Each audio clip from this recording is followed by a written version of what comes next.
राष्ट्रीय संबंध।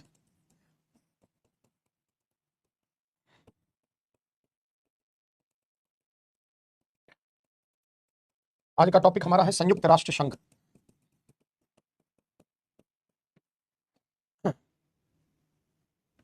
चलिए अब बंद। सबसे ताजा तो रहा कि रूस यूक्रेन युद्ध को लेकर उसे बंद करवा पाने में इतनी बड़ी वैश्विक संस्था किस काम की, है ना।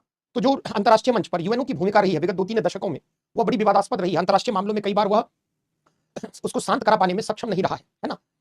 तो ये जो है बहुत बड़ी, बस करो कमेंट, है ना। तो सबसे बड़ी क्या है कि अंतर्राष्ट्रीय शांति की स्थापना में कई मोर्चों पर असफलता,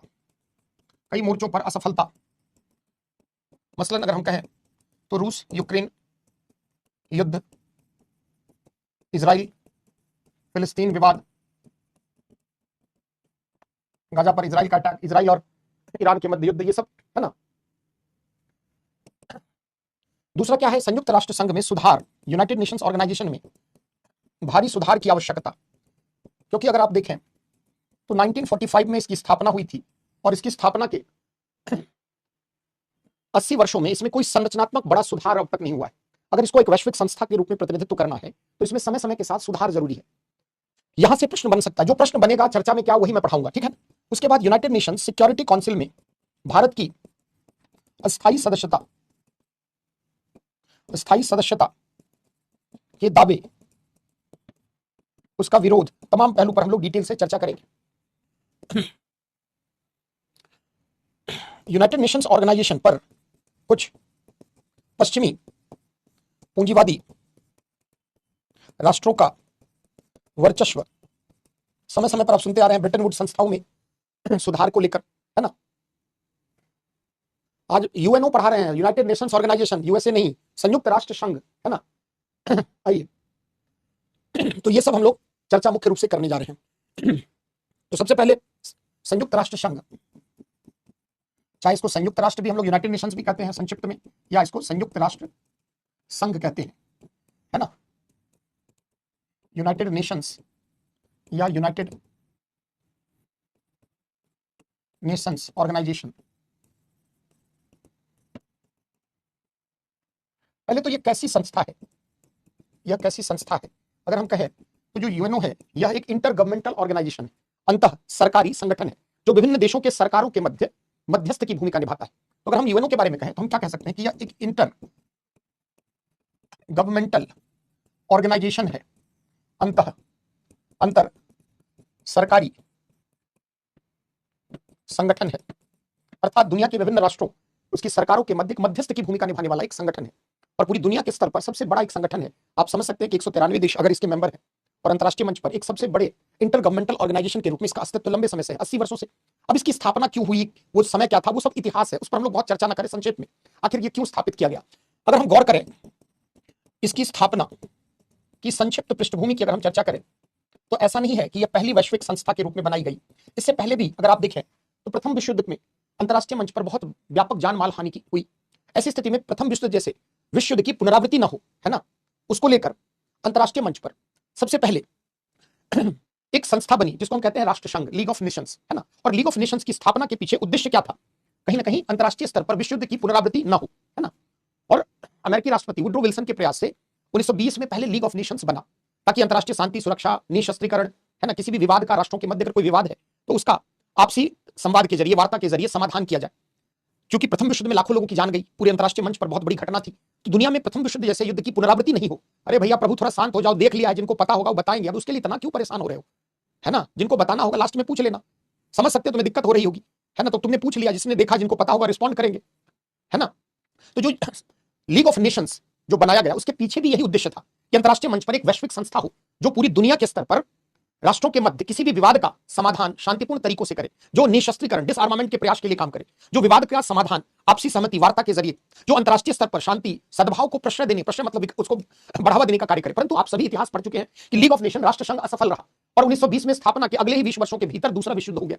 तो राष्ट्र संघ जैसी संस्था पहले वैश्विक संस्था के रूप में एक प्रयास था, लेकिन राष्ट्र संघ सफल नहीं हुआ। द्वितीय विश्व युद्ध की पुनरावृत्ति हो गई विश्व युद्ध की, और ऐसी स्थिति में द्वितीय विश्व युद्ध में बहुत सारे नुकसान पूरी दुनिया ने उसको देखा। तो द्वितीय विश्व युद्ध के पश्चात अंतर्राष्ट्रीय मंच पर अगर हम देखें अंतर्राष्ट्रीय शांति, सुरक्षा, स्थायित्व, सुरक्षा, सहयोग व स्थायित्व के लिए एक वैश्विक संस्था के रूप में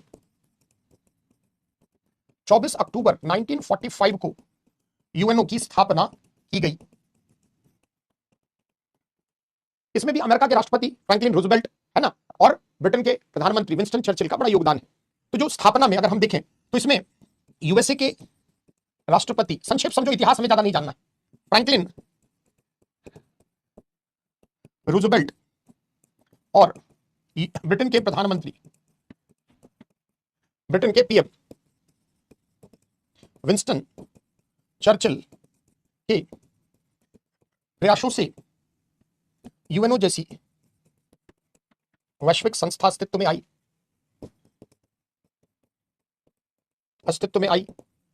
क्लियर है? बस एक पेज गौरी छोड़ के लिखो, है ना। तो क्यों आया आखिर यूएनओ की स्थापना की? ट्रंप लायक था क्या? पीस प्राइज के लायक है क्या? पीस, नोबेल पीस प्राइज के योग्य भी तो होना चाहिए, है ना। हसन, अब कमेंट बंद करो, है ना, बंद करो, बहुत ज्यादा हो रहा है, अति ज्यादा नहीं होनी चाहिए, है ना। तो जो यूएनओ की स्थापना क्यों की गई, ये संक्षेप में इतिहास आप समझ लीजिए, ज्यादा हमें उस हिस्ट्री से मतलब नहीं है। इसके ऑब्जेक्टिव क्या थे, आखिर क्यों उसको स्थापित किया गया होगा? तो एक वैश्विक संस्था होनी चाहिए जो पूरी दुनिया की विश्व व्यवस्था का नेतृत्व करे, संचालन करे, दुनिया के विभिन्न राष्ट्रों के मध्य सहयोग को बढ़ावा दे, पूरी दुनिया के स्तर पर विकास को बढ़ावा देने के लिए कार्य करे, अंतर्राष्ट्रीय शांति, सुरक्षा, स्थायित्व के लिए कार्य करे। यानी यूएनओ को एक वैश्विक संस्था के रूप में स्थापित इसलिए किया गया कि पूरी दुनिया में एक तो कोई तीसरी विश्व युद्ध की पुनरावृत्ति न हो, कोई भी विवाद अंतर्राष्ट्रीय मंच पर है तो उस विवाद का समाधान शांतिपूर्ण प्रयासों के जरिए होना चाहिए, है ना। और अगर ऐसा होता है तो फिर युद्ध जैसे हालात नहीं बनेंगे। इन्हीं सभी कारणों से अमेरिका के राष्ट्रपति रूजवेल्ट और ब्रिटेन के प्रधानमंत्री विंस्टन चर्चिल मिलते हैं और यूएनओ की स्थापना 1945 में होती है। तो ऑब्वियसली इसके ऑब्जेक्टिव आपको पता ही है, फिर भी संक्षेप में, है ना। तो एक हेडिंग बना लेते हैं, यूएनओ के उद्देश्य। संयुक्त राष्ट्र संघ के उद्देश्य।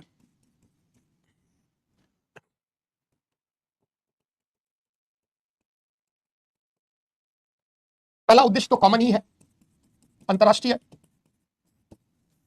ये तो आईआर का समझे एबीसीडी है, हर जगह आप लिखते हैं, शांति, सुरक्षा व स्थायित्व को बहाल रखना, दुनिया के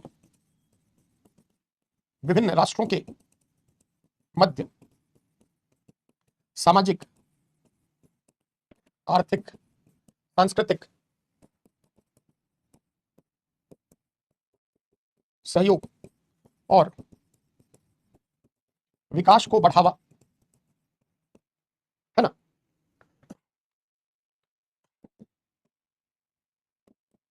अंतरराष्ट्रीय स्तर पर उपस्थित किसी भी समस्या, तनाव, संकट का शांतिपूर्ण प्रयासों, वार्ता, परस्पर संवाद आदि के माध्यम से निदान की पहल, है ना। आइए सर्वेश,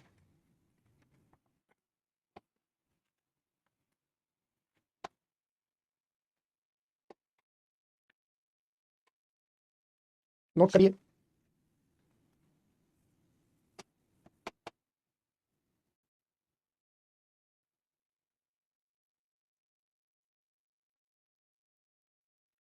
हो गया?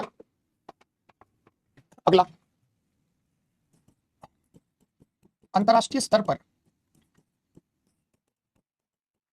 धर्म, प्रजाति, जेंडर एवं अन्य निर्जातीय,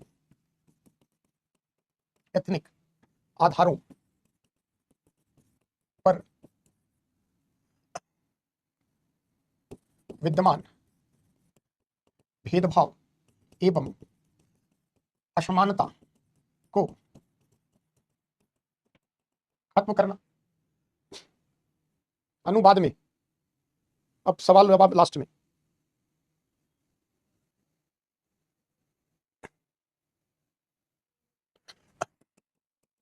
मनुष्यों को मूलभूत अधिकार एवं गरिमामय जीवन प्रदान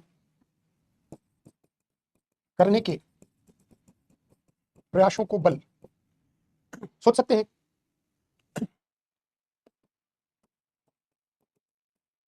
विभिन्न राष्ट्रों के मध्य एक अंतर सरकारी संगठन या निकाय के रूप में मध्यस्थ की तरह कार्य करना, है ना। तो ये सब ब्रॉडर ऑब्जेक्टिव है यूएनओ के। देखो जनरली उद्देश्य पूछता नहीं, लेकिन कई बार कन्वेंशनल सवाल भी पूछ देता है। संयुक्त राष्ट्र संघ के उद्देश्य तथा इसमें प्रस्तावित सुधारों के लिए क्या किया जाना चाहिए पूछ सकता है।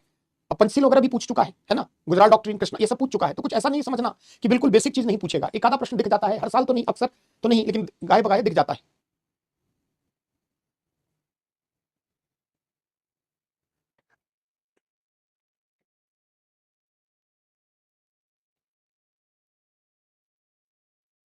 हो गया।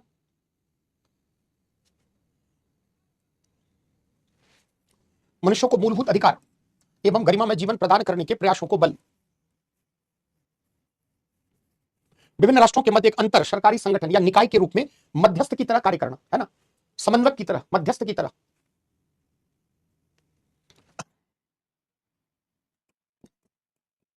ऑर्गन्स ऑफ यूएन,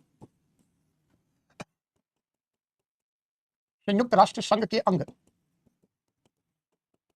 इसको दो रूप में आप देखकर समझ सकते हैं। एक है प्रिंसिपल ऑर्गन, मुख्य अंग,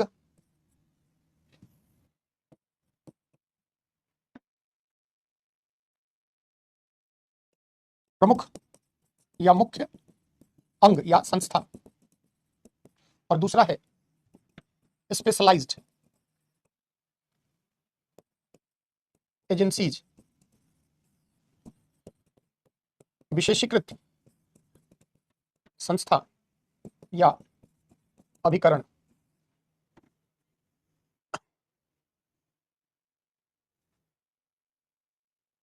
ये प्रभु और हसन आज यहां क्रांति कराकर ही रहेंगे, है ना।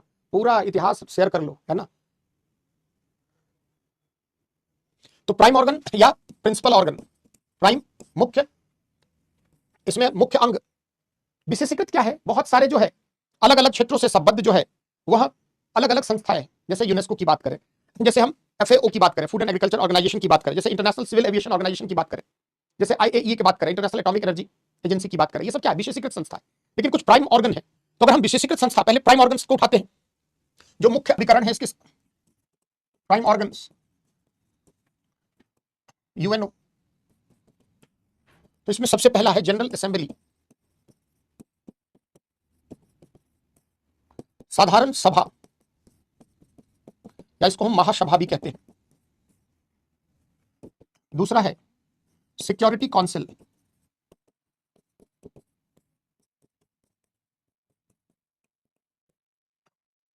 है ना, सिक्योरिटी काउंसिल।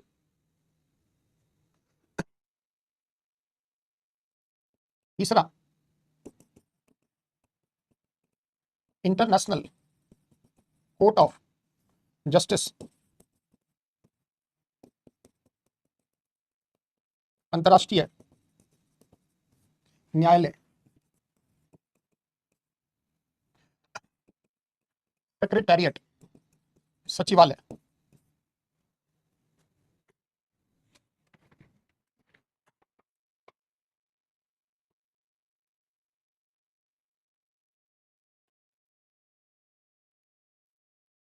नोट करो।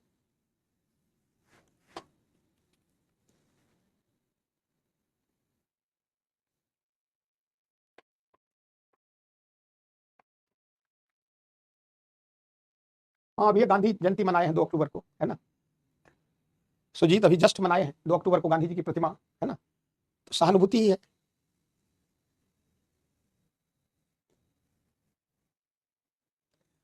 हो गया। एक और बड़ा संगठन है जिसका नाम है इकोनॉमिक एंड सोशल काउंसिल, आर्थिक एवं सामाजिक परिषद। एक और संस्था ट्रस्टीशिप काउंसिल थी, जिसको हम लोग कहते थे न्यास परिषद, जो अब नहीं है। इसको 1994 में निलंबित कर दिया गया, खत्म कर दिया गया। तो अब ये है ही नहीं, एग्जिस्ट नहीं करती। लेकिन ये प्राइमरी ऑर्गन था। प्राइम ऑर्गन शरीर का, जैसे शरीर में 50 अंग हैं, लेकिन कुछ अंग क्या है, अत्यंत महत्वपूर्ण है ना। जैसे आपका ब्रेन, हार्ट, ये क्या है, मुख्य अंग है। तो संयुक्त राष्ट्र संघ जो कार्य करता है, तो उसके कुछ मुख्य अंग हैं। तो मुख्य अंग वो है जो सर्वाधिक महत्वपूर्ण है डिसीजन मेकिंग में, हर चीज में जिसकी केंद्रीय भूमिका है। जैसे हम कहते हैं शरीर में हमारे, वैसे तो सभी अंग महत्वपूर्ण होते हैं, लेकिन कुछ ऐसे अंग हैं जो ना हो तो हमारे शरीर का अस्तित्व ही नहीं रहेगा, है ना। जैसे मान लो हाथ में चोट लग जाए, हाथ कट जाए, पैर, फिर भी व्यक्ति जिंदा रहता है। लेकिन ब्रेन डेड हो जाए, या हार्ट फेल हो जाए, किडनी फेल हो जाए, लिवर फेल हो जाए, उसी प्रकार यूएनओ जैसी संस्था है ना, उसमें कुछ प्राइम ऑर्गन है ना, मुख्य अंग है, और कई अन्य स्पेशलाइज्ड है, विशेषीकृत संस्था है ना। इकोनॉमिक एंड सोशल काउंसिल, ये क्या है, प्राइम मेंबर है। देखो इन सब के बारे में नोट्स में है आपके पूरा पीडब्ल्यू में, मैं संक्षेप में चर्चा कर देता हूं। पहला क्या है, जनरल असेंबली, साधारण सभा। इसको हम क्या कहते हैं, एक तरह से आप समझें कि ये यूएनओ की संसद है, जहां कोई भी डिसीजन जो है लिया जाता है, जैसे हमारे पार्लियामेंट में, है ना, कोई भी विधान बनता है, कोई भी फ्रेमवर्क या कोई भी चीज बनती है, तो संसद निर्णय लेती है। तो ये पूरे के पूरे संयुक्त राष्ट्र संघ का महासभा, यह क्या है, संसद है। यहां पर हर राष्ट्र को एक वोट बराबरी का है ना। संयुक्त राष्ट्र संघ में कोई भी जो प्रस्ताव आता है, उस प्रस्ताव को अनुमोदित किया जाए, स्वीकारा जाए, उस पर चर्चा हो ना हो, है ना। इन सब के बारे में पहली चर्चा कहां होती है, जनरल असेंबली में। हसन, तुम्हें बड़ा मिस करूंगा मैं मंडे से, बड़ा दुख है मुझे। कोई नहीं बेटा, चलो ठीक है, बड़े दिन तक तुम्हारा साथ रहा, है ना, अच्छी बात थी। तो जो संयुक्त राष्ट्र संघ का जनरल असेंबली है, वह उसकी संसद है। पूरी दुनिया के स्तर पर कोई प्रस्ताव पर विचार किया जाए नहीं या नहीं किया जाए, वह प्रस्ताव किस परिषद को भेजना है, यह सब विचार कहां होता है, संसद में, यानी उसका महासभा में, जनरल असेंबली में। और ये जो जनरल असेंबली में है, इसमें जितने मेंबर कंट्री हैं, सबके इक्वल वोटिंग राइट है, सबको एक वोट दिया गया है। और कोई भी प्रस्ताव आता है, उसको 2/3 बहुमत के साथ अडॉप्ट किया जाता है, उस पर चर्चा या उससे संबंधित रिफॉर्म के लिए काम होता है। तो जैसे मान लीजिए 193 जो है, अगर सदस्य देश हैं, तो उसके 2/3 का मतलब लगभग 128 देशों की अगर सहमति होती है, तो उस प्रस्ताव को जो है ना, उठाया जाता है, और उस प्रस्ताव को जो है उस पर चर्चा होती है। तो ये उसका संसद है, समझ गए। सुरक्षा परिषद यहां छोड़ दो, आगे इसकी विस्तार से चर्चा होगी। इंटरनेशनल कोर्ट ऑफ जस्टिस, नाम से ही क्या स्पष्ट है, अंतरराष्ट्रीय न्यायालय। अंतरराष्ट्रीय न्यायालय का अधिकार क्षेत्र क्या है, जैसे आप पढ़ते हैं ना, उच्च न्यायालय का अधिकार क्षेत्र है, सर्वोच्च न्यायालय का। तो हमारे यहाँ सर्वोच्च न्यायालय का अधिकार क्षेत्र क्या है, 2 या 2 से अधिक राज्य, या एक तरफ एक राज्य, एक तरफ दूसरे कई राज्य, या हाईकोर्ट के द्वारा जो भी चीजें भेजी गई। तो जैसे हमारे सर्वोच्च न्यायालय का अपना अधिकार क्षेत्र है, वह राष्ट्र की सीमा के भीतर। उसी प्रकार अंतरराष्ट्रीय मामलों से संबंधित सबसे बड़ा न्यायालय यही है कि दो देशों के मध्य चाहे सीमा विवाद हो, चाहे जल को लेकर विवाद हो, चाहे कोई भी अन्य विवाद हो, इस विवाद का सबसे बड़ा कोर्ट ऑफ जस्टिस कौन है, इंटरनेशनल कोर्ट ऑफ जस्टिस, यानी अंतरराष्ट्रीय मंच पर ये सबसे बड़ा न्यायालय। आप सभी जानते हैं, नीदरलैंड की राजधानी हेग में इसका हेडक्वार्टर। यानी ये जो है एक प्रकार से विभिन्न राष्ट्रों के मध्य जो भी समस्या है, कोई भी, उसके समाधान के लिए अंतिम अपीलीय न्यायालय ही है, और इसके फैसले बाध्यकारी होते हैं। हालांकि एक बात ध्यान रखना, यूएनओ कैसा है, अंतर सरकारी संगठन। वैसी स्थिति में जो इंटरनेशनल रूल्स रेगुलेशंस हैं, वो राष्ट्र को दिए जाते हैं। कई राष्ट्र हैं जो अंतरराष्ट्रीय कानून की परवाह भी नहीं करते। जैसे हम बात करें चाइना की, साउथ चाइना सी में विवाद को लेकर इंटरनेशनल कोर्ट ऑफ जस्टिस, है ना, जो परमानेंट कोर्ट ऑफ आर्बिट्रेशन है, उसके द्वारा चीन के विरुद्ध कई फैसले दिए, लेकिन चीन उसको मानता नहीं। तो कई बार अंतरराष्ट्रीय कानून या राष्ट्र के विवेक पर, राष्ट्र के नेचर पर, राष्ट्र का जो उसका इतिहास है, उसके आधार पर है ना, बाध्यकारी बहुत नहीं है। कई देश हैं जो नहीं मानते हैं, नहीं मानते हैं तो उस पर कुछ पेनल्टी ठोक दी जाती है, अलग बात है, लेकिन बाध्यकारी नहीं होता है, ध्यान रखना, है ना। अगर ऐसा होता तब तो दुनिया में कोई समस्या ही नहीं होती। सचिवालय, अंतिम अगला क्या है, सचिवालय। आप सभी जानते हैं सचिवालय क्या है, इसका एक प्रकार से ऑफिस है ना। जो भी इसका विभागीय कार्य प्रणाली, जो भी काम होती है, वो कहां होती है, सचिवालय में, है ना। सचिवालय इसका एक प्रकार से ऑफिस, कार्यालय है, जहां पर आप संयुक्त राष्ट्र संघ का पूरा रूपरेखा, जितने ऑर्गन्स हैं, काम कैसे करते हैं, उनसे रिलेटेड सारी चीजें वहां पर होती है। अगला हम देखते हैं इकोनॉमिक एंड सोशल काउंसिल, है ना। इकोनॉमिक एंड सोशल काउंसिल, आर्थिक एवं सामाजिक परिषद, यह संयुक्त राष्ट्र संघ का एक अंग है, जो किसी ना किसी रूप में राष्ट्रों के सामाजिक आर्थिक विकास के लिए कार्य करता है। दुनिया के देशों को कैसे विकसित किया जाए, आर्थिक क्षेत्र में क्या सुधार होनी चाहिए, सामाजिक क्षेत्र में, जैसे मान लीजिए सतत विकास लक्ष्य कैसे आने चाहिए, उससे रिलेटेड बहुत सारी। तो जो आर्थिक और सामाजिक परिषद है, पूरी दुनिया के स्तर पर आर्थिक और सामाजिक विकास के लिए नीतियां, कार्यक्रम, योजना, रूपरेखा आदि का निर्धारण करता है। ये जो है ट्रस्टीशिप काउंसिल, ये तो अब इनएक्टिव है, निलंबित। ट्रस्टीशिप क्यों आया था, संक्षेप में आप समझें। द्वितीय विश्व युद्ध के बाद क्या हुआ था, कुछ देशों ने किसी अन्य देश के भूभाग पर कब्जा कर लिया, किसी अन्य देश ने दूसरे देश के भूभाग पर कब्जा कर लिया और उस पर अपना दावा रखता था। तो जब द्वितीय विश्व युद्ध समाप्त हुआ, यूएनओ जैसी संस्था आई, तो कैसे कई विवादास्पद टेरिटरी थे, जिस पर किसी का पोजीशन था, कंट्रोल था, कोई और राष्ट्र उसके लिए दावा कर रहा था। तो संयुक्त राष्ट्र संघ द्वारा इस प्रकार का एक ट्रस्टीशिप काउंसिल बनाया गया, जिसके अंतर्गत ऐसे विवादास्पद जो भी क्षेत्र थे, उस पर नियंत्रण की व्यवस्था बनाई गई। लेकिन आप समझ सकते हैं 94 तक आते आते ऐसे विवाद लगभग खत्म हो गए, तो इसको निलंबित कर दिया गया, है ना। चलिए, ये क्या है, प्राइमरी ऑर्गन्स हैं, इन सब के बारे में नोट्स में डिटेल दिया गया है ना। चलते हैं कुछ स्पेशलाइज्ड एजेंसी के बारे में चर्चा कर लेते हैं। स्पेशलाइज्ड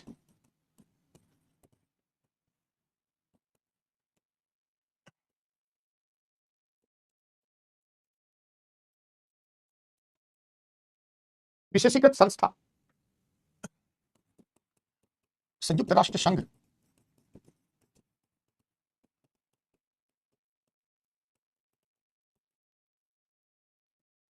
जैसे आप इसमें कहते हैं तो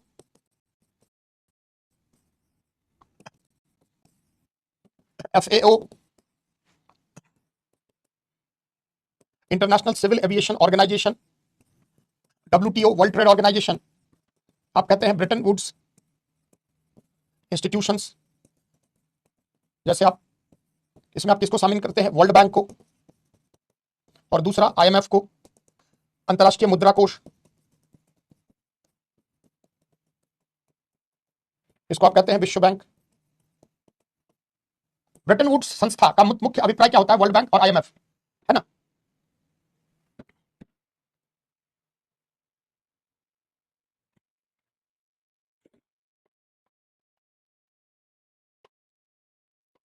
ये सब अन्य स्पेशलाइज्ड संस्था है ना।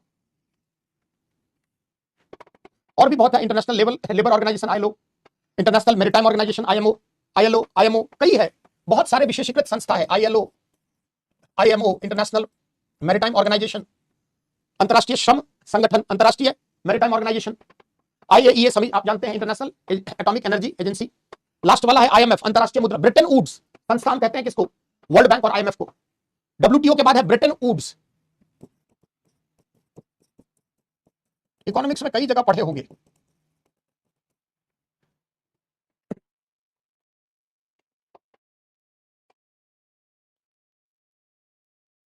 फटाफट नोट कर लीजिए।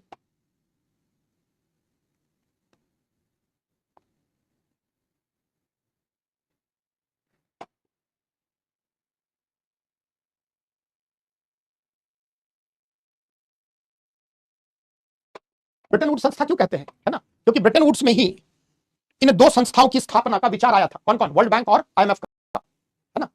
अब ये सब विशेषीकृत संस्था है, बहुत देखो ये सब फैक्चुअल कंटेंट है जिसके बारे में आपको नोट्स देखना है फटाफट, है ना। ये सब डिस्कशन बेस्ड नहीं है, जहां डिस्कशन है हम लोग वहां पर आते हैं। तो ये प्राइम ऑर्गन्स हो गए, महत्वपूर्ण संस्थाएं, 6 थे पहले, 5 अब रह गए, ये तो रहा नहीं अब ट्रस्टीशिप, है ना। और इनमें संयुक्त राष्ट्र संघ की बहुत सारी विशेषीकृत संस्थाएं। ममता तुम भी ऐसे हो गए, बहुत बढ़िया जा रहे हो। चलते हैं, अगला एक हेडिंग बनाइए, संयुक्त राष्ट्र संघ में सुधार की आवश्यकता क्यों। यूएनओ में रिफॉर्म्स की आवश्यकता क्यों है, पूछा है पहले भी, आगे भी पूछता रहेगा, है ना। 2 सवाल यहां से, एक तो जो है सुरक्षा परिषद, है ना, और दूसरा में सुधार, भारत की सदस्यता, और यहां संयुक्त राष्ट्र संघ में, है ना। संयुक्त राष्ट्र संघ में आखिर रिफॉर्म्स क्यों जरूरत है। जैसे आपने अपने देश का संविधान, आपके देश का संविधान 26 जनवरी 1950 को लागू हुआ, लेकिन संविधान के प्रवर्तन के बाद आपने कितने सारे अमेंडमेंट कर दिए, संशोधन कर दिए। तो संविधान को वर्तमान की आवश्यकताओं के अनुरूप बनाए रखने के लिए, वर्तमान समय के अनुरूप उसे रेलेवेंट बनाए रखने के लिए, प्रासंगिक बनाए रखने के लिए जरूरी क्या है ना, कि उसमें संशोधन समय समय पर होते रहना चाहिए। क्योंकि 1950 में जो भारत की राजनीति थी, राजनीतिक प्रणाली थी, उसकी समस्या उस समय थी। नवीन संदर्भ में 75-80 वर्षों के बाद बहुत सारी नवीन समस्याएं आ गई। उसी प्रकार संयुक्त राष्ट्र संघ की स्थापना कब हुई, आप ही सोचिए, 1945 में, और स्थापना के 80 साल कंप्लीट हो गए, लेकिन अब तक कोई बड़ा स्ट्रक्चरल रिफॉर्म्स नहीं हुआ है। जब आप कहते हो कि वैश्विक संस्था है, एक अंतर सरकारी संगठन है जो पूरी दुनिया को रिप्रेजेंट करता है, दुनिया का सबसे प्रभावशाली, शक्तिशाली एक वैश्विक संगठन है, तो इसमें पूरी दुनिया के महादेशों का प्रतिनिधित्व होना चाहिए। सच्चाई क्या है, अगर आप देखिए तो जो विभिन्न महादेशों से, बहुत सारे महादेशों की रिप्रेजेंटेशन जो है जनरल असेंबली में है, लेकिन सिक्योरिटी काउंसिल के पार्ट पर वीटो को लेकर, परमानेंट मेंबरशिप को लेकर, तो परमानेंट मेंबर वाले चैप्टर में इस बात की चर्चा करेंगे। यहां पर पहले संयुक्त राष्ट्र संघ में सुधार क्यों जरूरी है। पहला क्या है कि संयुक्त राष्ट्र संघ जिस समय बना और अब दोनों के समय में विश्व व्यवस्था में क्या हो गया है, बहुत परिवर्तन आ गया है ना। यानी जो विश्व व्यवस्था पहले की थी 1945 के समय में, और जो वर्तमान की विश्व व्यवस्था है, उसमें बहुत बदलाव आ गया है। जिस समय स्थापित हुआ उसके कुछ दिनों के बाद आप देखें तो शीत युद्ध का दौर आया, और पूरी विश्व राजनीति जो है वो 1948 से लेकर 1990 तक, है ना। तो कहीं ना कहीं वो विश्व शीत युद्ध के दौर में ही उलझी रही। विश्व व्यवस्था में शक्ति संतुलन की राजनीति परिवर्तित हो गई है। कल तक जिनको शक्तिशाली राष्ट्र माना जाता था, उनके पैरेलली दुनिया में नई शक्तिशाली राष्ट्रों का उदय हो गया। तो अगर संयुक्त राष्ट्र संघ जैसी व्यवस्था को एक वैश्विक व्यवस्था बनी रहनी है, एक संस्था बनी रहनी है, तो इसमें सुधार की आवश्यकता है। तो जो स्ट्रक्चरल रिफॉर्म्स हैं वो आवश्यकता है। एक और समस्या क्या है कि पूरी दुनिया के स्तर पर बहुत सारा ऐसा भी वाकया हुआ है जो संयुक्त राष्ट्र संघ के रहते हुए नहीं होना चाहिए था। चाहे इराक के विरुद्ध वेपन ऑफ मास डिस्ट्रक्शन का इल्जाम, चाहे अमेरिका के द्वारा दुनिया के विभिन्न क्षेत्रों में अनावश्यक हस्तक्षेप, चाहे रूस के द्वारा यूक्रेन पर युद्ध, रूस के द्वारा अन्य, अगर आप देखें तो जो सोवियत रूस के पार्ट थे उनमें कई देशों में रूस ने वर्चस्वशाली नीति बनाई। इजराइल और फिलिस्तीन के मध्य, अब ज्यादा हो रहा है स्टालिन, सुधर जाओ, है ना, अब अति हो गया है ना, अब ज्यादा सुधर जाओ, परमानेंट फिर रहोगे ब्लॉक जैसे किया था पहली बार सुजीत प्रजापति, है ना, संभल जाओ, नहीं तो सुधार तो मैं दूंगा ही। यही तुम चाह रहे थे ना कि कब कमेंट करेंगे, हम समझते नहीं है, तुम लोग जिस स्कूल में आए हो उसके प्रिंसिपल रह चुके हम लोग, रिटायर हो, है ना। तो जो दुनिया के स्तर पर बहुत कुछ ऐसा भी हुआ जहां जो संयुक्त राष्ट्र संघ के होते हुए नहीं होना चाहिए था, है ना। जैसे अगर हम देखें चाहे इजराइल फिलिस्तीन का युद्ध हो, चाहे आप रूस का यूक्रेन पर युद्ध हो, चाहे अमेरिका के द्वारा खाड़ी युद्ध में अनावश्यक हस्तक्षेप किया जाना, इराक का के विरुद्ध की गई कार्रवाई, या अगर आप देखें तो अमेरिका के द्वारा वर्चस्वशाली नीतियां। दूसरा, संयुक्त राष्ट्र संघ की बहुत सारी जो संस्थाएं हैं उनमें पश्चिमी जो पूंजीवादी राष्ट्र है उनका वर्चस्व हमेशा रहा है। जैसे आप ब्रेटन वुड्स संस्था की बात करते हैं, जो वर्ल्ड बैंक है या आईएमएफ है, ये पश्चिमी राष्ट्रों के हितों का प्रतिनिधित्व करता है और विकासशील और तीसरी दुनिया के हितों की उपेक्षा करता है ना। तो ये एक बड़ा समस्या है, आखिर संयुक्त राष्ट्र संघ में सुधार की क्यों आवश्यकता है ना। तो हमें कुछ बिंदुओं में इसकी चर्चा करनी है। तो सुधार की आवश्यकता क्यों, पहली कारण इसमें नोट करते हैं। लिखिए, थोड़ा सा पहले भूमिका 2-3 लाइन लिखिए, फिर हम लोग पॉइंट फॉर्म में आते हैं। लिखिए, देखिए, यूएनओ की, संयुक्त राष्ट्र संघ की 1945 में स्थापना के पश्चात अब तक, स्थापना के पश्चात अब तक ब्रैकेट में 2025 80 वर्ष, कोई बड़ा संरचनात्मक सुधार नहीं हुआ है। कोई बड़ा संरचनात्मक सुधार नहीं हुआ है।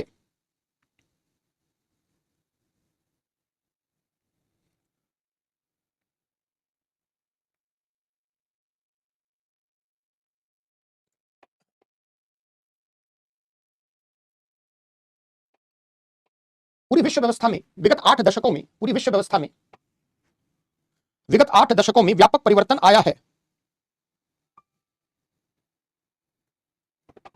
ऐसी स्थिति में संयुक्त राष्ट्र संघ को, ऐसी स्थिति में संयुक्त राष्ट्र संघ को वर्तमान वैश्विक व्यवस्था के अनुरूप प्रासंगिक बनाए रखने हेतु, प्रासंगिक बनाए रखने हेतु संयुक्त राष्ट्र संघ में सुधार की आवश्यकता आज समय की मांग है। आज समय की मांग है।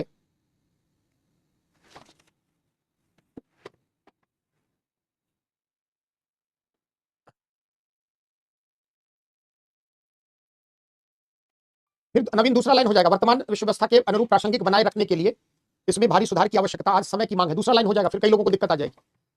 पैराग्राफ चेंज करके लिखिए, संयुक्त राष्ट्र संघ में निम्न कारणों से सुधार की आवश्यकता है। निम्न कारणों से सुधार की आवश्यकता है। पहला, फर्स्ट पॉइंट, देखिए, वर्तमान वैश्विक व्यवस्था के अनुरूप, वर्तमान वैश्विक व्यवस्था के अनुरूप बनाए रखने हेतु, दूसरा, विभिन्न संस्थाओं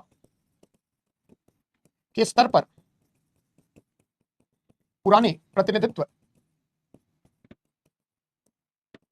के स्थान पर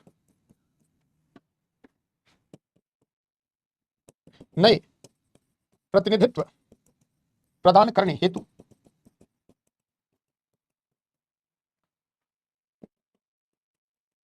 अंतर्राष्ट्रीय शांति, सुरक्षा व स्थायित्व को बहाल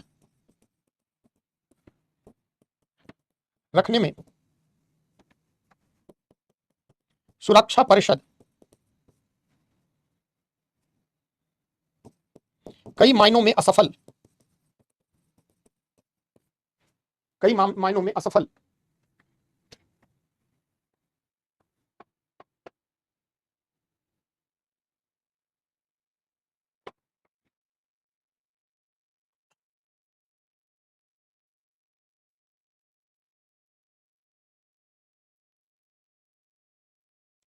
अंतर्राष्ट्रीय शांति, सुरक्षा व स्थायित्व को बहाल रखने में सुरक्षा परिषद कई मायनों में असफल। नेक्स्ट, अंतर्राष्ट्रीय मामलों में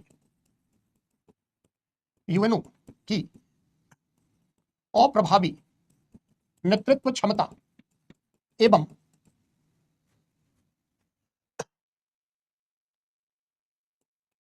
कई मामलों में कार्रवाई के स्तर पर विलंब,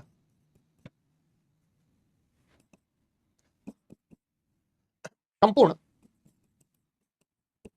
विश्व व्यवस्था, संपूर्ण विश्व के देशों, महादेशों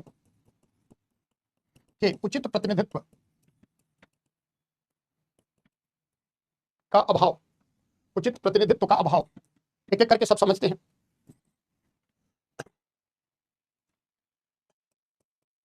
कुछ प्रमुख शक्तिशाली राष्ट्रों के हाथों की कठपुतली के रूप में यूएनओ, वीटो शक्ति, आगे हम लोग पढ़ेंगे यहां पर भी संक्षेप में, वीटो शक्ति के दुरुपयोग द्वारा अंतरराष्ट्रीय स्तर पर बहुत सारे मामलों, हस्तक्षेप से वंचना से वंचितता,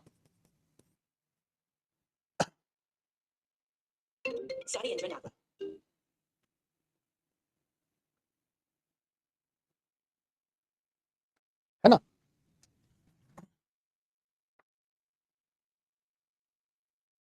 देखिए वीटो शक्ति के दुरुपयोग क्या है, आगे चर्चा बच्चों करेंगे इसकी डिटेल, परमानेंट का अलग से करेंगे, है ना, क्योंकि वहां से अलग प्रश्न बनेगा। देखिए एक और, वर्तमान भू राजनीति एवं शक्ति संतुलन, वर्तमान भू राजनीति, वर्तमान भू राजनीति एवं शक्ति संतुलन, आ रहे हैं सब समझाएंगे, लिखो महेंद्र, सब बता रहे हैं। वर्तमान भू राजनीति एवं शक्ति संतुलन के बदलते स्वरूप के अनुरूप, वर्तमान भू राजनीति एवं शक्ति संतुलन के बदलते स्वरूप के अनुरूप सुधार आवश्यक। नेक्स्ट देखिए, आतंकवाद, आतंकवाद, ग्लोबल वार्मिंग, आतंकवाद, ग्लोबल वार्मिंग, पर्यावरण प्रदूषण, पर्यावरण प्रदूषण, मानवाधिकार हनन, लिख देता हूं, छूट जाता है कई लोगों का, आतंकवाद, ग्लोबल वार्मिंग एवं जलवायु परिवर्तन, पर्यावरण प्रदूषण आदि, परिवर्तन, मानवाधिकार हनन, शरणार्थी की समस्या, मादक द्रव्य व हथियारों के अवैध व्यापार संबंधित पहलुओं में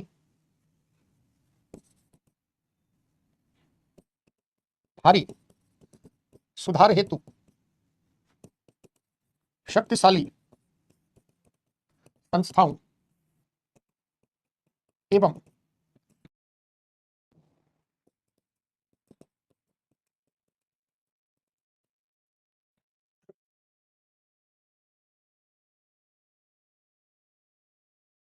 है ना। जैसे देखिए, जब मन तब अमेरिका जो है वह पेरिस क्लाइमेट कन्वेंशन से हट जाता है, बाहर हो जाता है, कई बार यूनेस्को पर बैन लगा देता है, कई बार आईएमएफ वर्ल्ड बैंक को फटकार लगा देता है। ऐसा एक देश अमेरिका ही नहीं है, चाइना भी कार्बन उत्सर्जन को लेकर अंतरराष्ट्रीय मापदंडों को नहीं मानता है।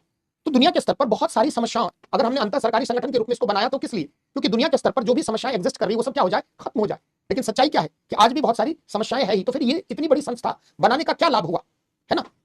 हमने वही लिखा है, आतंकवाद, ग्लोबल वार्मिंग एवं जलवायु परिवर्तन, मानवाधिकार हनन, शरणार्थियों की समस्या, मादक द्रव्य, समझते हो ना, नशे का, है ना, नार्कोटिक्स, वो हथियारों के अवैध व्यापार संबंधित पहलुओं में भारी सुधार हेतु क्या चाहिए, शक्तिशाली संस्था एवं प्रभावी नेतृत्व। जैसे पहले भी आपको बताया, जैसे आतंकवाद एक संगठित उद्योग है, एक ऑर्गेनाइज्ड, अंतरराष्ट्रीय मंच पर अगर भय और आतंक का वातावरण नहीं रहेगा तो कोई राष्ट्र अपनी सुरक्षा के लिए करोड़ों बिलियन डॉलर नहीं खर्च करेगा, है ना। यानी अंतरराष्ट्रीय मंच पर आतंकवाद या अंतरराष्ट्रीय शांति सुरक्षा को खतरा हो तभी तो राष्ट्र क्या करेंगे, अपने सुरक्षा व्यय में बढ़ोतरी करेंगे। आज आप ही देख लीजिए कि अगर भारत पाकिस्तान के मध्य मधुर संबंध होते तो दोनों देशों का रक्षा बजट इतना नहीं होता, या भारत चाइना के मध्य अगर बेहतर संबंध होते तो ये जो विकसित देश हैं, अधिकांश इनमें कैसे देश हैं, वह वेपन्स बनाने वाले हैं, अस्त्र शस्त्र निर्माता है, तो वो कभी नहीं चाहेंगे कि पूरी दुनिया में शांति सुरक्षा स्थायित्व बना रहे। तो ये उनकी चाल है कि समय समय पर अंतरराष्ट्रीय शांति सद्भाव को क्या करो, प्रभावित करते रहो। और अगर आतंकवाद जैसी समस्या, जैसे पहले भी आपको पढ़ाया कि जब तक अमेरिका के घर में वर्ल्ड ट्रेड सेंटर पर अटैक नहीं हुआ तब तक अमेरिका दुनिया में आतंकवाद को ग्लोबल प्रॉब्लम या क्राइसिस नहीं मानता था। जब खुद पे पड़ी समस्या आई तो वह आतंकवाद के विरुद्ध वॉर ऑन टेरर पूरी दुनिया में निकल गया।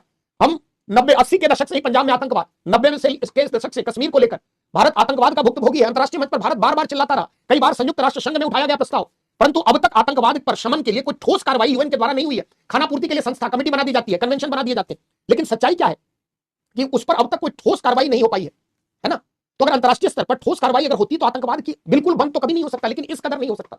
तो जलवायु परिवर्तन है, चाहे आप देखें, बार बार आपने अक्सर क्या सुना कि इराक में वेपन ऑफ मास डिस्ट्रक्शन है, व्यापक जान मानव नरसंहार के हथियार है। आज तक कुछ मिला इराक में? नहीं मिला। पूरा जो है गल्फ वॉर लड़ लिया गया, इराक को नेस्तनाबूद कर दिया गया। ईरान पर अब अमेरिका को ईरान से चिड़ मची है, पिछले 3 दशकों से ईरान के पीछे पड़ा है, यूरेनियम एनरिचमेंट प्लांट बना रहा है, ये कर रहा है, वो कर रहा है, ईरान पर ये सैंक्शन वो सैंक्शन। तो अंतरराष्ट्रीय स्तर पर जानबूझकर कुछ विकसित राष्ट्रों की साजिश रही है, चाल रही है कि भैया शांति सुरक्षा अगर बन गया, स्थायित्व हो गया, तो फिर हमारा हथियार कौन खरीदेगा? तो जान के वैश्विक संस्था यूएनओ को टूथलेस टाइगर बना दो, दंतविहीन शेर। कहने को शेर है, दांत ही नहीं है। तो क्या करती है? रिजोल्यूशन पास कर देती है, आइए सभी देश के प्रतिनिधि साइन कर लीजिए, हो गया यूएन पीस रिजोल्यूशन। अरे भैया, उस रिजोल्यूशन का अचार डालना थोड़ी है।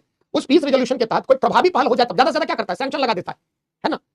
अगर ऐसा होता, आप ही सोचिए कि अफगानिस्तान, माना कि अलकायदा या कुछ आतंकी संगठन था, लेकिन पूरे अफगानिस्तान को नेस्तनाबूद कर दिया गया वर्ल्ड ट्रेड सेंटर के बदला के क्रम में। फिर अमेरिका ने दुनिया को दिखाने के लिए अफगानिस्तान के रिकंस्ट्रक्शन का जिम्मा उठाया, भारत भी उसमें इन्वॉल्व हुआ। तो पूरी दुनिया में कुछ विकसित देश क्या कर रहे हैं? जैसा चारों, खास करके कुछ 2-3 देश ही है, चाहे अमेरिका कह लो या नाटो एलाई कह लो। देख रहे हो रूस यूक्रेन युद्ध को।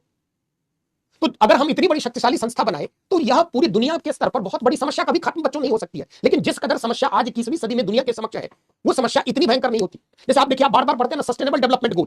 सोचिए, संयुक्त राष्ट्र संघ की स्थापना से अब तक गरीबी उन्मूलन के लिए, है ना, तमाम प्रयास हुए हैं, लेकिन आज भी सस्टेनेबल डेवलपमेंट गोल का गोल नंबर 1 और 2 क्या है जी? गरीबी खत्म करना, जीरो हंगर। सोचिए कि आज भी ऐसा नहीं हो सकता कि पूरी दुनिया में गरीबी खत्म हो जाएगी, कभी नहीं होगा ऐसा, लेकिन जिस कदर गरीबी आज व्याप्त है उतनी गरीबी नहीं हो सकती थी। तो संयुक्त राष्ट्र संघ की कार्यप्रणाली को लेकर बहुत सारी समस्याएं। एक और नोट करिए, जैसे और विकसित देश और विकासशील, कई मुद्दों पर टकराहट की स्थिति है। साउथ साउथ कॉपरेशन, कई जगह चर्चा किया हमने कि जो विकसित देश है वो क्या चाहते हैं कि अंतरराष्ट्रीय स्तर पर नीतियां, कार्यक्रम, योजनाएं इन सबको अपने हितों के अनुरूप बनाए, चाहे विश्व व्यापार संगठन को लेकर हो, चाहे आईएमएफ को लेकर हो, चाहे वर्ल्ड बैंक को लेकर हो, चाहे जो भी अन्य प्रभावशाली संगठन।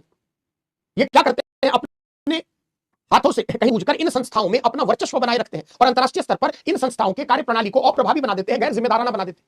जैसे आप एग्जांपल से समझे, आईएमएफ, इंटरनेशनल मॉनेटरी फंड या वर्ल्ड बैंक दुनिया के आर्थिक विकास के लिए लोन प्रदान करता है, लेकिन बहुत सारी विकासशील अर्थव्यवस्थाओं को यह लोन देने में आनाकानी करता है। आपके यहां विकास की महत्वाकांक्षी परियोजना है, उसकी फंडिंग आप बार बार भारत सरकार का, वर्ल्ड बैंक जल्दी इसके लिए तैयार नहीं होता, लेकिन जो पश्चिमी दुनिया के देश है, खास करके यहां वेस्टर्न यूरोप की बात हो रही है, नाटो एलाई की बात हो रही है, अमेरिका उसके कुछ, उनके लिए इतना विकास के बाद भी तमाम सुविधाएं, अगर भारत को लोन दिया जाएगा तो पहले तो लोन देने में बहुत डिले कर दिया जाएगा। जिस समय उसकी रिक्वायरमेंट थी, अगर वो उस समय लोन मिलता तो कुछ और होता। जैसे एग्जांपल से समझिए कि मान लीजिए कोई डैम बनाने के लिए सरकार ने वर्ल्ड बैंक से मांगा 10,000 करोड़ रुपए, वर्ल्ड बैंक ने पूरी अनुमति देने में 5 साल 7 साल लगा दी, तो जो उस समय परियोजना की लागत 10,000 करोड़ रुपए थी, 5 साल बाद 7 साल बाद उस परियोजना की लागत क्या हो जाएगी? वही 10,000 का 18,000 करोड़ हो जाएगा, 20,000 या 22,000 करोड़ हो जाएगा। फिर आपको कहेगा चलिए भाई लोन दिया आपको 10,000 करोड़ रुपए भारत को डैम बनाने के लिए वर्ल्ड बैंक द्वारा स्वीकृत, पता चला कि आधा भी अब जानबूझकर, यही तो पॉलिसी पैरालिसिस है, और ये जानबूझकर पश्चिम की दुनिया के किया जाता है। याद करिए, न्यू डेवलपमेंट बैंक पढ़ा रहा था, उस समय भी इस प्रसंग की चर्चा हुई थी कि क्यों ब्रिक्स देशों ने अपना डेवलपमेंटल बैंक बनाया, उसके स्थापना के पीछे क्या है? कहीं ना कहीं यह उद्देश्य था कि जो विकासशील अर्थव्यवस्था, ये विकसित देश नहीं चाहते कि भैया इनका तरक्की हो जाए, इनकी जीडीपी ग्रोथ बहुत बहुत बढ़ जाए, ये दुनिया की लार्जेस्ट इकोनॉमी में और बढ़ जाए, तो क्या करो, इनकी विकास प्रक्रिया को हतोत्साहित करो, बाधित करो। डायरेक्ट ये नहीं कहेंगे, कहेंगे ये जो परियोजना बन रही है इससे पर्यावरण को नुकसान होगा, आप विद्युत परियोजना लगाएंगे कार्बन एमिशन होगा, जलवायु को खतरा है। देखिए आपके देश के इंटरनल पॉलिटिक्स में ये जबरन घुसने का प्रयास करेंगे बहुत सारे अभिकरणों के माध्यम से, है ना। जैसे आपके यहां अगर डेवलपमेंट के लिए, शांति बनाए रखने के लिए आप आतंकवाद, उग्रवाद के विरुद्ध अगर सख्त कार्रवाई करेंगे, यूएन की संस्था क्या करेगी? मानवाधिकार हनन के नाम पर भारतीय सेना की कार्रवाई की निंदा करेगी और अंतरराष्ट्रीय मीडिया के द्वारा उसको बढ़ा चढ़ाकर दिखाया जाएगा। जैसे कश्मीर में अगर आतंकवादियों के विरुद्ध भारतीय सेना की कार्रवाई हुई तो उसको मानवाधिकार हनन के रूप में अंतरराष्ट्रीय संस्थाएं, उनकी एमएनसीज, उनके द्वारा पोषित जो गैर सरकारी संगठन है, उसे बढ़ा चढ़ाकर दिखाएंगे। रुक रही है क्लास, हमारे एंड से नहीं आकाश, है ना। इसी प्रकार जैसे मान लीजिए आपको बहुदेशीय, चेक करते हैं,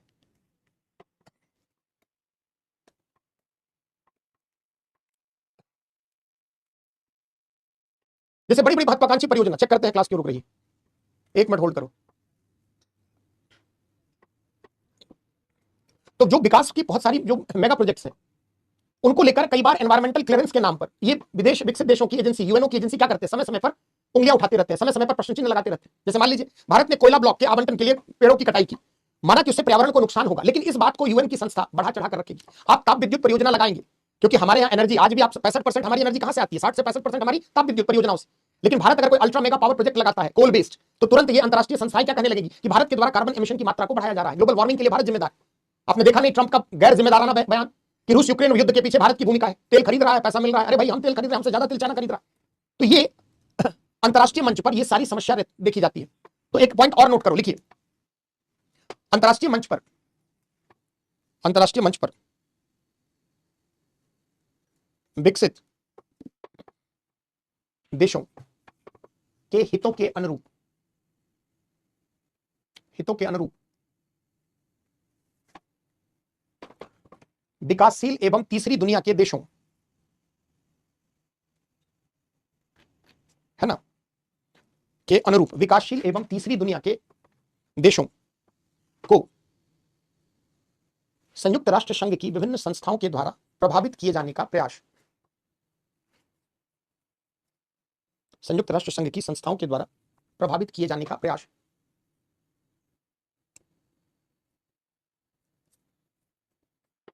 ये रोशनी मीना, ये आपका भारत में जहां भी विकास परियोजना लग रहा है वहां से खेतों का विस्थापन हो रहा है, जो कृषि योग्य भूमि थी उसमें गिरावट आ रही है ना, और ऐसी स्थिति में भूमि का क्षरण हो रहा है, इस स्थिति में पर्यावरण को भी नुकसान बहुत सारे किसान गरीब के पेट पे लात पड़ रही है ना, तो ये सब सुधार की आवश्यकता है ना।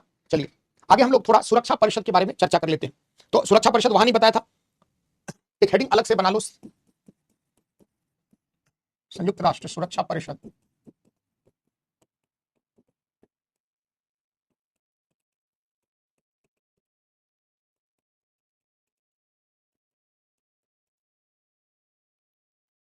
सिक्योरिटी काउंसिल, यहां से प्रश्न पूछा है पहले भी, आगे भी पूछेगा।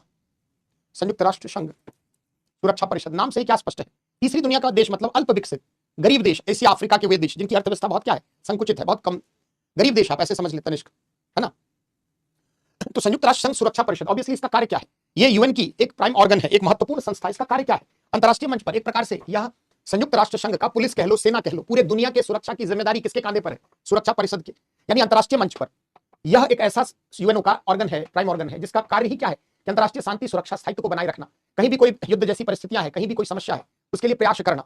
तो इंटरनेशनल पीस ऑर्डर कैसे मेंटेन रहेगा, कहीं भी कोई गंभीर समस्या है, कहीं खतरा है, कहीं युद्ध है, उन सब के विरुद्ध त्वरित कार्रवाई, और सुरक्षा परिषद सबसे प्रभावशाली ऑर्गन के रूप में है।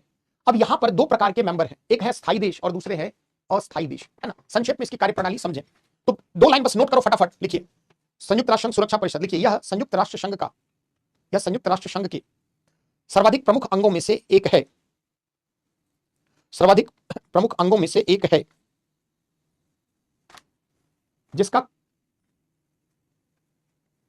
जिसकी जिम्मेदारी अंतरराष्ट्रीय शांति सुरक्षा व्यवस्था को बनाए रखने की है, जिसकी जिम्मेदारी अंतरराष्ट्रीय शांति सुरक्षा स्थायित्व को बनाए रखने की है।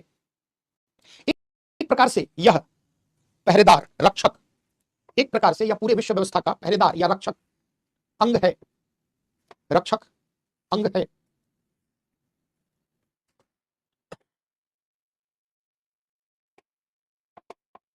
अब इसकी संरचना समझते हैं। सुरक्षा परिषद में दो प्रकार के सदस्य होते हैं,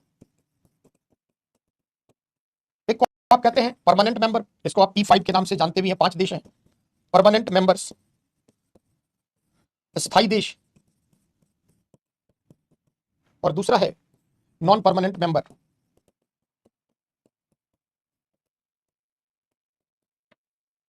अस्थायी देश।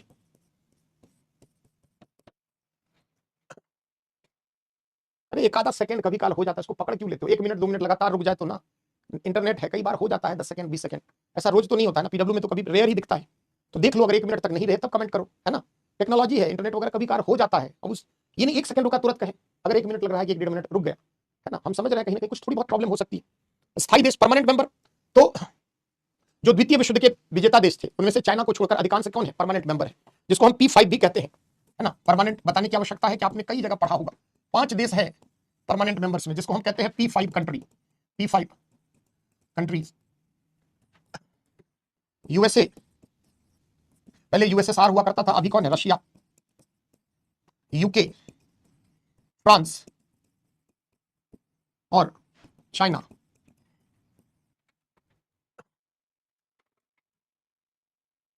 चेक करते हैं, निश्चिंत रहो, धैर्य रखो।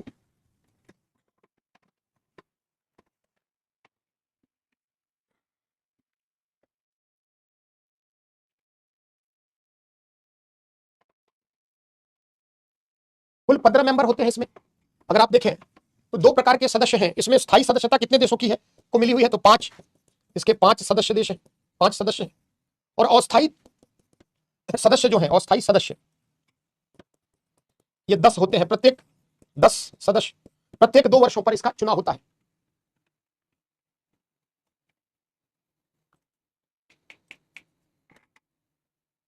है ना।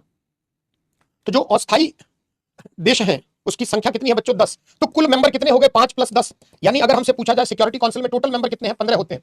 और ये जो अस्थाई सदस्य हैं इनका चुनाव 2 वर्षों के लिए होता है। जैसे अभी हमारा प्यारा पड़ोसी देश पाकिस्तान क्या है, वह अस्थाई नॉन परमानेंट मेंबर है सिक्योरिटी काउंसिल का। भारत कई बार रहा है और इसमें जो है सभी महादेशों से का प्रतिनिधित्व होता है ना। तो अभी वर्तमान में 10 देश हैं। हमें ज्यादा पढ़ना है क्या? तो परमानेंट मेंबर्स। अब ये जो है परमानेंट मेंबर्स हैं, इनके लिए एक इनको चूंकि ये सुरक्षा के प्रहरी है और जो संयुक्त राष्ट्र संघ की सुरक्षा परिषद के सैन्य बजट का बड़ा हिस्सा यही उठाते हैं। पूरी दुनिया के देश उसमें कंट्रीब्यूट करते हैं, लेकिन मेजर पोर्शन जो है संयुक्त राष्ट्र संघ की सुरक्षा परिषद का बड़ा खर्च जो है वो ये इसके परमानेंट मेंबर उठाते हैं। अब यहां पर एक समस्या क्या है कि इनमें से प्रत्येक देश को वीटो पावर दिया गया है। वीटो पावर क्या है? एक प्रकार से वह शक्ति दी गई है कि अंतरराष्ट्रीय सुरक्षा से संबंधित किसी भी मामले को लेकर अगर कोई जनरल असेंबली में प्रस्ताव आता है तो उस पर ये वीटो कर सकते हैं। वीटो का मतलब कि हम इस पर अपना स्थान इसको आरक्षित करते हैं कि इस पर बहस ना हो। अब अंतरराष्ट्रीय मंच पर वीटो शक्ति सदैव विवादास्पद रही है। समय समय पर इन 5 देशों ने इस शक्ति का दुरुपयोग किया है। अस्थायी देशों के पास कोई वीटो पावर नहीं है। जैसे जनरल असेंबली में 2/3 सदस्यों के बहुमत से कोई भी रिजोल्यूशन प्रस्ताव पारित होता है, वैसी स्थिति में सुरक्षा परिषद की जो स्थायी देश है इनको एक वीटो शक्ति दी गई है, क्योंकि पूरी दुनिया की सुरक्षा की जिम्मेदारी। अब ये क्या करते हैं कि वीटो शक्ति का दुरुपयोग करते हैं। जैसे मान लीजिए भारत किसी आतंकी संगठन को अंतरराष्ट्रीय मंच पर ब्लैक लिस्टेड करने के लिए यूनाइटेड नेशंस जनरल असेंबली में कोई रिजोल्यूशन लाता है। ऐसी स्थिति में भारत के विरोध में पाकिस्तान के समर्थन में चाइना क्या करता है? वीटो करता है कि इस पर कोई चर्चा नहीं हो। वीटो करने का मतलब कि यह चर्चा से इसको बाहर कर देना या चर्चा न होना उसके लिए आरक्षित कर लेना। आप राष्ट्रपति की वीटो शक्तियां पढ़े ही आप। तो जो वीटो पावर है सिक्योरिटी काउंसिल के इन 5 देशों को रहा है और इस वीटो शक्ति का दुरुपयोग समय समय पर सभी राष्ट्रों ने अपने सामरिक हितों के अनुरूप किया है। जहां लगता है कि अमेरिका के विरुद्ध कोई गतिविधियां होने वाली है अंतरराष्ट्रीय मंच पर, अमेरिका क्या करता है? उस रिजोल्यूशन पर वीटो लगा देता है। जहां रशिया को लगता है कि उसके विरुद्ध कोई त्वरित कार्रवाई होगी, कठोर कार्रवाई होगी, तो वो अपनी है ना वह अपनी वीटो शक्ति का प्रयोग करता है। तो जो सुरक्षा परिषद की वीटो शक्ति को लेकर सदैव विवाद रहा है। अब एक चीज और आप देखें कि ये जो परमानेंट 5 देश हैं इसमें से किन किन महादेश से कौन कौन रिप्रेजेंटेशन आपको दिखता है? पूरी दुनिया की सुरक्षा की जिम्मेदारी है। इसमें से यूएसए अगर आप देखें तो नॉर्थ अमेरिका को रिप्रेजेंट करता है, नॉर्थ अमेरिका को रिप्रेजेंट करता है। रशिया आप कह सकते हैं यूरेशिया का पार्ट है, यानी यूरोप और एशिया दोनों को रिप्रेजेंट करता है, यूरोप प्लस एशिया। यूके और फ्रांस यूरोप को रिप्रेजेंट करते हैं, आप सब जानते ही हैं। चाइना एशिया को रिप्रेजेंट करने वाला है। अब आप देखिए जब आप संयुक्त राष्ट्र संघ जैसी वैश्विक संस्था बना रहे हैं और उसमें भी जो सर्वाधिक महत्वपूर्ण निकाय में से एक है सुरक्षा, पूरी दुनिया की सुरक्षा का जिसने ठेका ले रखा है, उसमें आपने वीटो जैसी शक्ति दी है। पहले तो सुरक्षा परिषद की स्थायी सदस्यता में सभी महादेशों का प्रतिनिधित्व होना चाहिए। आप गौर करें तो आपको किस किस कंटिनेंट का रिप्रेजेंटेशन परमानेंट मेंबर में नहीं दिखता है? अगर आप देखें अफ्रीका से कोई भी देश नहीं है, जबकि आप सबको पता अफ्रीका में 50 से अधिक देश है। लैटिन अमेरिका से कोई देश नहीं है, ऑस्ट्रेलिया ओसिनिया से कोई देश नहीं है। एशिया को जितना रिप्रेजेंटेशन जनसंख्या के हिसाब से देशों की संख्या के आधार पर मिलना चाहिए था, मिला नहीं। अगर हम देखें तो एशिया की वर्तमान में जो एशिया के अंतर्गत देशों की स्थिति देखें तो भारत, जापान ये 2 बड़ा हकदार है। तो जो संयुक्त राष्ट्र संघ की सुरक्षा परिषद की स्थायी सदस्यता है उसमें सभी महादेशों का उचित प्रतिनिधित्व नहीं है। नॉर्थ अमेरिका से है लेकिन साउथ अमेरिका लैटिन अमेरिका से एक भी देश नहीं है। क्या ब्राजील बड़ा देश नहीं है? अर्जेंटीना बड़ा देश नहीं है? रशिया यूरेशिया का पार्ट है, तो माना कि यूरोप और रशिया दोनों को कवर करता है। तो एशिया को जितना रिप्रेजेंटेशन मिलना चाहिए था उस रेस्पेक्ट में उतना रिप्रेजेंटेशन नहीं मिला है। यूरोप ओवर रिप्रेजेंटेशन है, 3 यूरोप के देश आ गए, छोटा सा यूरोप महादेश है, यूके फ्रांस और रशिया भी तो कुछ हद तक। तो ये एक बड़ी समस्या, पहले समस्या आप समझेंगे तो परमानेंट जो सुरक्षा परिषद में सुधार क्यों लाजमी है इसको आप समझ पाएंगे। तो ये उसका स्ट्रक्चर है। अब एक हेडिंग बनाइए, सुरक्षा परिषद में सुधार क्यों। एक हेडिंग बनाओ, सुरक्षा परिषद में, संयुक्त राष्ट्र संघ सुरक्षा परिषद, संयुक्त राष्ट्र सुरक्षा परिषद सुधार की आवश्यकता क्यों और भारत के क्या तर्क है, ये हमारे लिए बहुत इंपॉर्टेंट है। तो पहला लिखिए, सुरक्षा परिषद में के स्थायी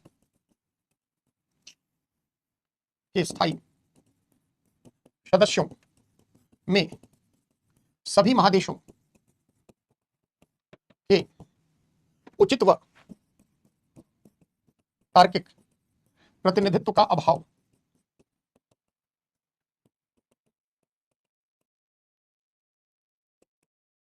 दूसरा, अस्थायी सदस्यों को प्रदान की गई विशेषाधिकार शक्ति वीटो का इन राष्ट्रों द्वारा अपने सामरिक हितों के अनुरूप बार बार दुरुपयोग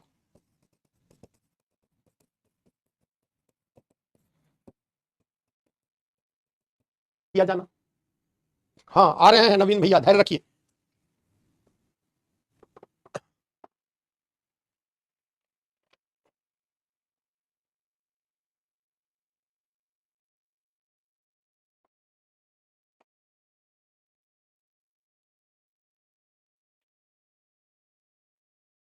लिखिए,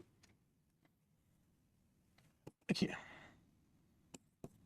भू राजनीति एवं शक्ति संतुलन की दृष्टि से वर्तमान विश्व राजनीति में आए बदलाव के अनुरूप नए सदस्यों, नए योग्य व सक्षम सदस्यों के प्रवेश न होने के कारण सुरक्षा परिषद अलोकतांत्रिक व गैर प्रतिनिधिमूलक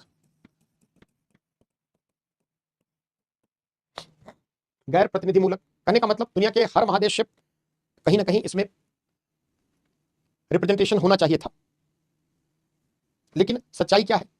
भारत, जर्मनी, ब्राजील, जापान, ये सब सक्षम देश हैं। तो क्या लिखा हमने? नए योग्य व सक्षम सदस्यों के प्रवेश न होने के कारण सुरक्षा परिषद क्या है? अलोकतांत्रिक है, सबकी भागीदारी नहीं, वह गैर प्रतिनिधिमूलक।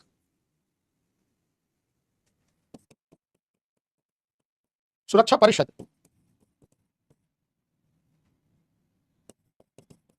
के सदस्यों, सुरक्षा परिषद के स्थायी सदस्यों के अतिरिक्त नए सदस्यों के प्रवेश को रोकने हेतु जानबूझकर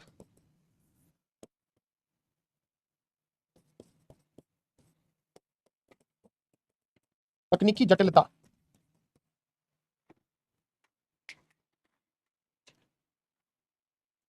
जैसे देखो, नए सदस्य परमानेंट मेंबर कैसे बनेंगे, उसका प्रोसीजर आप समझ लें। भारत क्यों अब तक नहीं बन पाया है, आधा चीज यही से क्लियर हो जाएगा, है ना।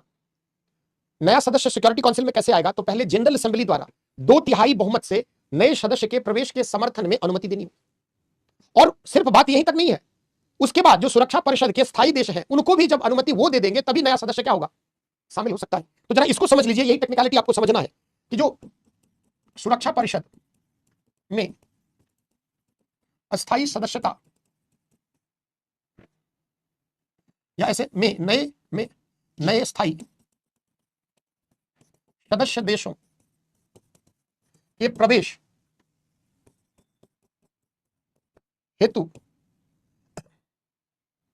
चार्टर में वर्णित प्रावधान,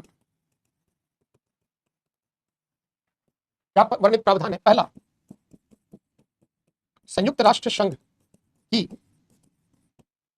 महासभा या जिसको आप सामान्य सभा भी कहते हैं, जनरल असेंबली के सभी सदस्य देशों के 2/3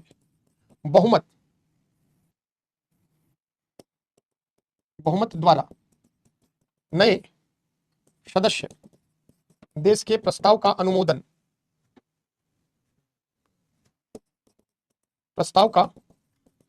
या स्वीकृति।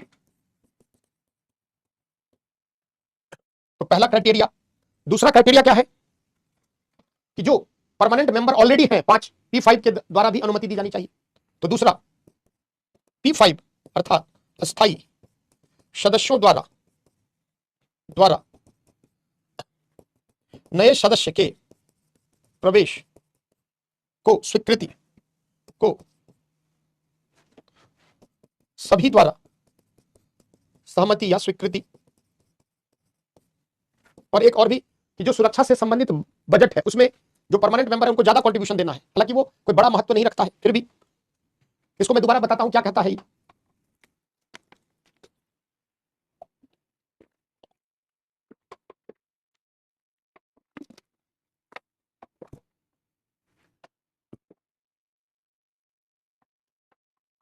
तो कैसे स्थायी सदस्य प्रवेश कैसे होगा? जैसे मान लो भारत का प्रवेश के लिए क्या होगा? सिक्योर जो जनरल असेंबली है वहां सभी सदस्य देश को एक वोट है, तो 193 देश में से 2/3 देश द्वारा क्या होगा, समर्थन में, यानी 128 देश। सिर्फ वहीं से बात नहीं बन जाएगी। अब क्या है कि ये P5 देश, नए सदस्य देश क्या करेंगे, अब उस पर दोबारा उसके प्रवेश के लिए अनुमति देंगे। भारत के साथ यही तो हो रहा है। सबसे बड़ी बाधा कौन है, चाइना। बीच बीच में अमेरिका भी जब भारत के विरोध में स्वर रखता है तो वह भारत का विरोधी बन जाता है। सदैव समर्थन में देखें तो रशिया रहा है और फ्रांस। अभी भी ब्रिटेन के प्राइम मिनिस्टर ने क्या कहा, भारत की स्थायी सदस्यता का हम खुले दिल से, तो भारत की स्थायी सदस्यता के लिए 5 सदस्य देश जो स्थायी सदस्य देश है उनकी सहमति आए। चाइना कभी नहीं देना चाहता है ना, क्योंकि चाइना के अपने सामरिक हित है। चाइना, हाँ यही तो समस्या आ रही है चाइना की। तो जब मुसीबत में चाइना आएगा तो मजबूरी उसकी भी होगी। जैसे अभी अमेरिका के कारण, अमेरिका चाइना में टस्टिक के कारण भारत अमेरिका में संबंध खराब, चाइना और भारत, अंतरराष्ट्रीय मंच पर समीकरण कब बदल जाए ये कोई नहीं जानता है। तो फ्रांस, ब्रिटेन, रशिया और अमेरिका, ट्रंप का हालांकि कोई भरोसा नहीं है, कहता कुछ है करता कुछ और है, ये 4 जो है सुरक्षा परिषद में मानक ये लिख क्या रहे हैं, चार्टर में महेंद्र विरास ये लिख क्या रहे हैं, मानक नहीं होता है। जैसे संसद में चार्टर क्या है, उसका संविधान क्या है सुरक्षा परिषद का, तो उसका संविधान का अनुच्छेद ये कहता है 2 बातें, है ना। मानक कोई नहीं है, मानक वही तो हो गया 2/3 अनुमति और ये 5 मान ले, तो 2/3 सदस्य देश कोई सक्षम देश होगा तभी तो उसको समर्थन देंगे। तो ये भारत के मार्ग में जो बाधाएं आ रही है, वो बाधा, पहली बाधा क्या है कि जैसे 4 सदस्य देश स्थायी सदस्यता के लिए प्रबल दावेदार है। कौन कौन, इंडिया, जापान, जर्मनी और ब्राजील। इन्होंने G4 देश भी बनाया है ना, लेकिन इनके स्थायी सदस्यता के दावे को समय समय पर कॉफी क्लब के देशों के द्वारा विरोध किया गया है। समझे, जैसे जब भारत की सदस्यता के मार्ग में बाधा आगे बढ़ेंगे, यहां संक्षेप में समझे कि जैसे जो कॉफी क्लब के देश हैं, जैसे हम कॉफी क्लब के देश में जनरली किसको कहते हैं, जो इन 4 देशों के विरोधी हैं, है ना। जैसे इंडिया का विरोध कौन कर सकता है, पाकिस्तान, तो ये इसका मेंबर बन गया। जापान के विरोध में कौन आ गया, ऑस्ट्रेलिया। जर्मनी के विरोध में कौन आ गया, इटली। ब्राजील, इसके विरोध में अर्जेंटीना। तो ये जो है ये G4 group of 4 nation country है, और ये सभी क्या है, कॉफी क्लब के देश। इसमें और भी कई देश हैं जैसे स्पेन वगैरह भी। अरे अभी पहले समझ लो ना, इतनी जल्दी उम्मीद का दामन थोड़ी छोड़, अंतरराष्ट्रीय राजनीति है। 2 भाई के मध्य जो है विवाद जीवन भर समाप्ति नहीं होता, यहाँ तो 2 राष्ट्र की बात है, और भी सबसे बड़े अखाड़े में शक्ति आजमाने की बात है, और इतनी आसानी से हो जाएगा, है ना।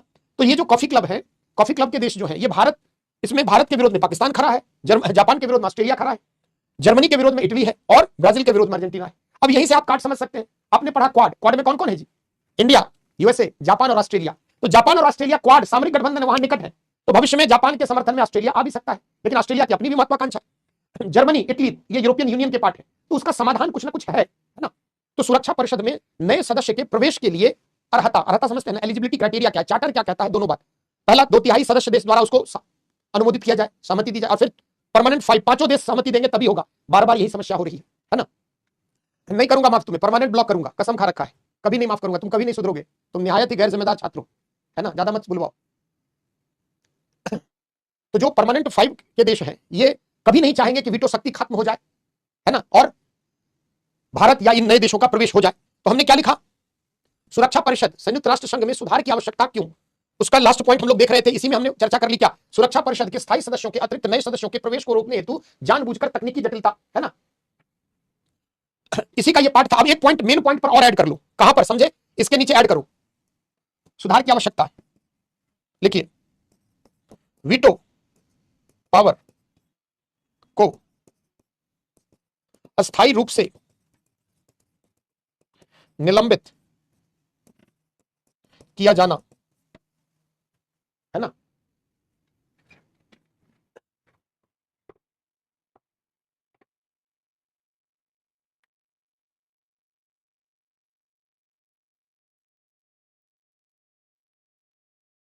तो आज यहां तक रखो, कहीं कोई सवाल जवाब यहां तक में, कल लास्ट क्लास करेंगे इसका जो थोड़ा सा बचा हुआ पार्ट है उसको खत्म करेंगे, है ना। किसी को कोई सवाल पूछना है